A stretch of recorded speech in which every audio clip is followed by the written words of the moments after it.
Hello friends, आप सभी का एक बार फिर से स्वागत है कोसी स्टडी यूट्यूब चैनल पर आने के लिए। दोस्तों, यदि आप डीएलएड सेमेस्टर परीक्षा में शामिल होने जा रहे हैं तो ये वीडियो आपके लिए काफ़ी ज़्यादा हेल्पफुल होने वाली है। दोस्तों, यदि आपने मेहनत बहुत ज़्यादा किया है, आपकी तैयारी बहुत अच्छी है, लेकिन अगर आप कॉपी सही तरीके से नहीं लिख पाते हैं तो आपका जो प्रेजेंटेशन है वो एग्जामिनर के सामने बहुत अच्छा नहीं बन पाता है, जिसके कारण आप अच्छे मार्क्स प्राप्त करने से वंचित रह जाते हैं। क्योंकि आपका जो प्रेजेंटेशन है वही प्रेजेंटेशन एग्जामिनर को ये परिचित कराएगा कि आप सेमेस्टर परीक्षा में कितने मार्क्स प्राप्त करने योग्य हैं और किस तरह से आपने अपने आप को रिप्रेजेंट किया है। क्योंकि एग्जामिनर आपका कॉपी देखेंगे, आपका चेहरा नहीं देखेंगे, न ही आपकी आवाज़ सुनेंगे। तो इसलिए ज़रूरी है और सबसे ज़्यादा आपके लिए यही मायने रखता है कि डीएलएड सेमेस्टर परीक्षा में आप कॉपी किस तरह से लिखें। यहाँ पर हम आपको बेस्ट 15 टिप्स बताएंगे जो आपको अच्छे स्कोर प्राप्त करने में काफ़ी ज़्यादा हेल्पफुल होगा। तो एक बार इस वीडियो को लास्ट तक ज़रूर देखिएगा। अगर आप डीएलएड सेमेस्टर परीक्षा में शामिल होने जा रहे हैं तो इस वीडियो को लास्ट तक ज़रूर देखिए। साथ ही साथ इस वीडियो को एक बार लाइक कर दीजिए, शेयर कर दीजिए। नए साथी हैं तो वो जो रेड कलर का सब्सक्राइब बटन है उसे भी प्रेस कर लीजिए और बेल आइकन को भी दबा लीजिए। तो चलिए शुरू करते हैं। तो दोस्तों, यहाँ पर हम सभी महत्वपूर्ण बिंदु को शामिल कर लिए हैं। अगर आप हमारे टेलीग्राम ग्रुप को ज्वाइन करना चाहते हैं तो सर्च करें टेलीग्राम पर कोसी स्टडी और ग्रुप ज्वाइन कर लें। सबसे पहला काम तो आपका यही होना चाहिए कि एक दिन पहले आप एग्जामिनेशन सेंटर पर ज़रूर पहुँच लें और ढूंढ लें कि आपका एग्जामिनेशन सेंटर कहाँ है, जिससे कि एग्जामिनेशन के दिन आपको समय बर्बाद न करना पड़े और परेशानी न हो। इस बार दोस्तों आप सभी का एग्जामिनेशन जो है होम सेंटर ही दिया जा रहा है, क्योंकि कोविड-19 के चलते बहुत ही ज़्यादा स्टूडेंट को परेशानी का सामना करना पड़ सकता है। तीसरी पॉइंट यहाँ पर यह है कि आप अपने पास एक ब्लू और ब्लैक पेन न्यू वाला ज़रूर रखें और दोनों ब्लैक और ब्लू पेन का यूज करें, जिससे कि आप अपने हैंड राइटिंग को और भी अट्रैक्टिव बना सकते हैं। इसके अलावे भी आप एक्स्ट्रा पेन ज़रूर रखें, जिससे कि एग्जामिनेशन हॉल में आपको किसी से मांगना ना पड़े और टाइम वेस्ट ना करना पड़े। चौथा पॉइंट ये है कि आप कोशिश करें कि 45 मिनट पहले परीक्षा सेंटर पर पहुंच जाए और एग्जामिनेशन हॉल में बैठ जाए, जिससे कि आप सभी का माइंड संतुलित रहे। पांचवा पॉइंट ये है कि कोविड-19 का बहुत ही गंभीर स्थिति अभी चल रहा है, तो इसके बचाव के लिए मास्क और सैनिटाइज़र की व्यवस्था आप खुद से भी ज़रूर कर लें, जिससे कि आप खुद भी सेफ रहें और एग्जामिनेशन भी आप अच्छी तरीके से दे पाए। पांचवा पॉइंट ये है कि परीक्षा हॉल में आप अपने मन को स्थिर जरूर रखें। मन को स्थिर रखेंगे तभी आपकी सोच पॉजिटिव बनेगी, और पॉजिटिव सोच बनेगी तो आपका लाइन भी एग्जामिनेशन हॉल में अच्छा बनेगा और आप अच्छे तरीके से अपने भाव को व्यक्त कर सकेंगे। तो निश्चित रूप से आप अपने माइंड को स्थिर रखें और पॉजिटिव सोचें, सब कुछ अच्छा ही होगा। नेक्स्ट पॉइंट है, जब आपको प्रश्न पत्र और आंसर शीट दिया जाए तो सबसे पहले आप अपना प्रश्न पत्र का और आंसर शीट का चेक जरूर कर लें, कहीं फटा या फिर कटा तो नहीं है या फिर आपका कोई पेज गायब तो नहीं है। इसलिए प्रश्न पत्र और आंसर शीट को जरूर चेक कर लें। कभी कभी ब्लैंक भी आ जाता है क्वेश्चन पत्र में, या फिर आंसर शीट जो है फटा हुआ भी रहता है, तो निश्चित रूप से आप सभी एक बार ज़रूर चेक कर लें। आगे है आपका आंसर शीट पेपर जब मिलता है तो ध्यानपूर्वक अपनी पर्सनल जानकारी और संबंधित जानकारी को अच्छी तरीके से समझ ले, उसके बाद ही भरें। और ध्यान दें कि रोल नंबर और रोल कोड में किसी भी तरह की कोई भी गलती या कट कुट नहीं हो। अगर कहीं पर भी समझने में परेशानी हो, समस्या हो, तो जो भी कक्ष निरीक्षक होंगे उनसे सलाह जरूर ले लें कि इस पॉइंट को हमें किस तरीके से भरना है। निश्चित रूप से सलाह ले लें और रोल नंबर और रोल कोड आपका मेन है, ये आप ज़रूर भरें। साथ ही साथ आपको विषय कोड जैसे कि F1, F2, F3 इस तरह से विषय कोड जो दिया गया है आपका, तो आप ये सोच लें कि आपका आज कौन सा विषय है और उस विषय का कोड क्या है, वो सही तरीके से फिलअप करें। क्योंकि ये सब आपका बेसिक पॉइंट है। अगर आप इसमें गलती कर देंगे तो आपका कॉपी चेकिंग ही नहीं होगा। अगर आप प्रश्न उत्तर में कुछ गलती करते हैं तो वो चल सकता है, लेकिन आपका प्रश्न पत्र सीट, आंसर सीट जो है आपका, इसमें किसी भी तरह के मिलान में कोई भी त्रुटि नहीं होनी चाहिए। इसके बाद है आपका अंत में एक बार फिर से आप अपने आंसर सीट कॉपी को शुरू से अंत तक अच्छी तरीके से चेक कर लें कि आपका जो डिटेल है जो आपके द्वारा भरा गया है वो आपका डिटेल बिल्कुल सही तरीके से मैच करता है और आप कंफर्म हो जाए और किसी भी तरह की कोई गलती नहीं है, तभी आप जो है प्रश्न को सॉल्व करने के लिए आगे बढ़ें। अब दोस्तों बारी है प्रश्न उत्तर करने की। तो शुरुआत कैसे करें और किस प्रश्न से शुरुआत करें? तो दोस्तों यहाँ पर सबसे ज़्यादा परेशानी आती है, तो यहाँ पर भी हम आप सभी को हेल्प करेंगे। साथ ही साथ जो सावधानियाँ अभी हम आपको बताने वाले हैं, अगर आप इतने को फॉलो करते हैं तो नॉर्मल जो स्टूडेंट का 5 से 10 नंबर होता है वो कट जाता है। तो ये मार्क्स आपका नहीं कटेगा, तो कुल परसेंटेज मार्क में आपका वृद्धि हो जाता है, तो जो कि आपको भविष्य में काफ़ी ज़्यादा हेल्पफुल होगा आपके लिए। तो सबसे पहले काम आपको करना क्या है, जब कॉपी मिलती है तो 1/4 अपने कॉपी का बायां साइड यानी कि लेफ़्ट साइड ज़रूर छोड़ दें। जैसे कि ये चौथाई टाइप से हम छोड़ते हैं, तो ये चौथाई टाइप से आप ज़रूर छोड़ दें। इसके बाद ही आप लिखना प्रारंभ करें। साथ ही साथ आप जो है दायां साइड यानी कि राइट साइड में भी थोड़ा सा हमेशा कोशिश करें छोड़ें, क्योंकि कभी कभी पन्ना मोड़ने के बाद कुछ लिखावट अंदर चला जाता है, तो वो लिखावट अंदर नहीं जाना चाहिए। इसलिए आप जो है कुछ जो है मान करके चलिएगा कि इसके अंदर ही हमको लिखना है।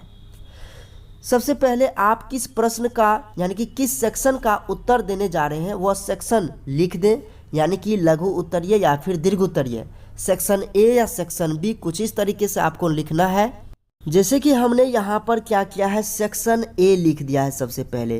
तो ये काम आपको हमेशा करना है। जो भी सेक्शन आप स्टार्ट करते हैं उस सेक्शन को सबसे पहले आप यहाँ पर लिख दें कि सेक्शन ए है या सेक्शन बी है।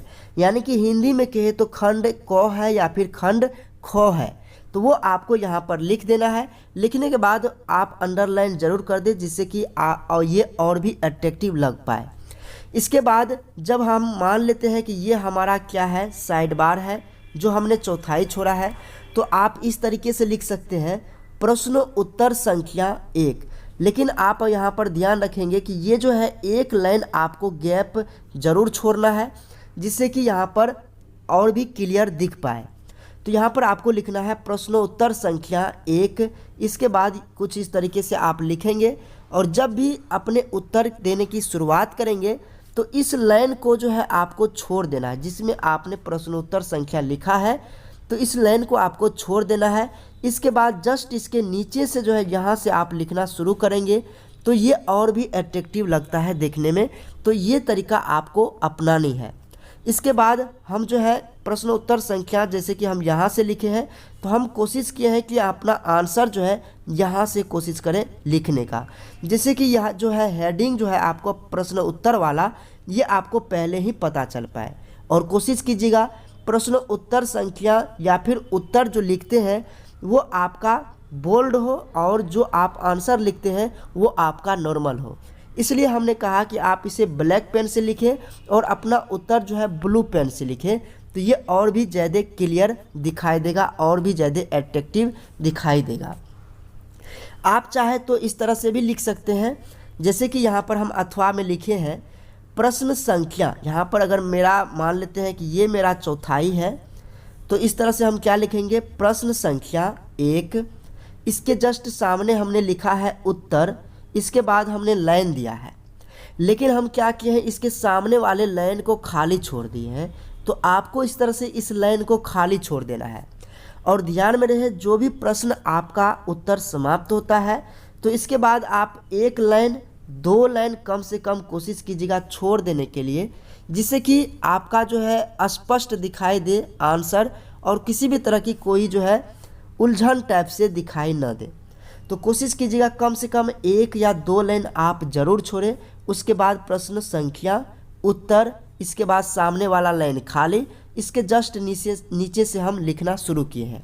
यहाँ पर हमने ऊपर लाइन से सटा करके लिखा है और यहाँ पर हमने नीचे लाइन से सटा करके लिखा है।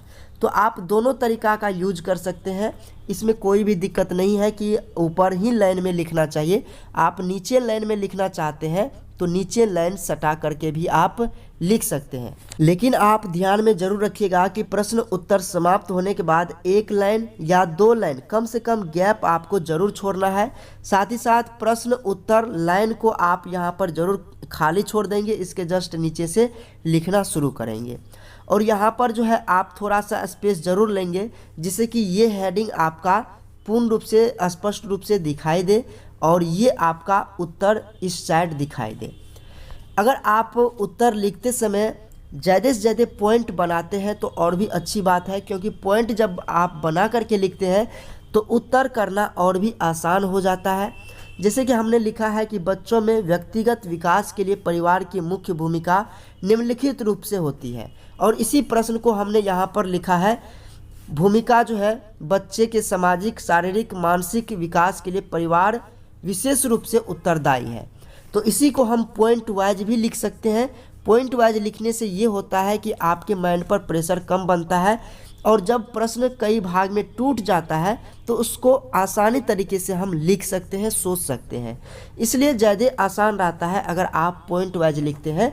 तो इस तरीके से आप लिख सकते हैं कि निम्नलिखित रूप से है, और उसे आप पॉइंट वाइज डिनोट करके लिख सकते हैं, जो कि आपके लिए काफ़ी ज़्यादा आसान भी हो जाता है। इसके बाद अगर आप दूसरा सेक्शन स्टार्ट करते हैं तो निश्चित रूप से फिर से आपको यहाँ पर 1 लाइन या 2 लाइन आपको स्पेस छोड़ देना है जब भी आप सेक्शन स्टार्ट करते हैं। या फिर यहाँ पर मेरा पेज समाप्त हो रहा है तो यहाँ पर हम दूसरा सेक्शन को स्टार्ट नहीं करेंगे, हम नेक्स्ट पेज से दूसरा सेक्शन को स्टार्ट कर सकते हैं, जिससे कि ये दूसरा सेक्शन का हेडिंग मेन पेज पर दिखाई दे, जिससे कि एग्जामिनर को सबसे पहले ही पता चल जाए कि यहाँ से दूसरा सेक्शन स्टार्ट हो रहा है। यानी कि 5 नंबर वाला क्वेश्चन के बाद 10 नंबर वाला क्वेश्चन स्टार्ट हो रहा है। तो यहाँ पर जो है जो भी एग्जामिनर होंगे उनको समझने में कोई भी परेशानी नहीं होगी। इसके बाद जब आप 1 लाइन या 2 लाइन गैप छोड़ करके मान लेते हैं कि आप लिखते हैं, तो आप इस सेक्शन को जरूर डिनोट करें। इसके बाद प्रश्न संख्या 1, इसके बाद उत्तर, इस लाइन को छोड़ देना है। इसके बाद आपको पैराग्राफ चेंज करके जस्ट इसके नीचे से लिखना है। फिर जो है हम इसके राइट साइड ही लिखेंगे, लेफ्ट साइड इतना गैप छोड़ करके ही चलेंगे, तो ये और भी ज़्यादा एक्टिव बन जाता है।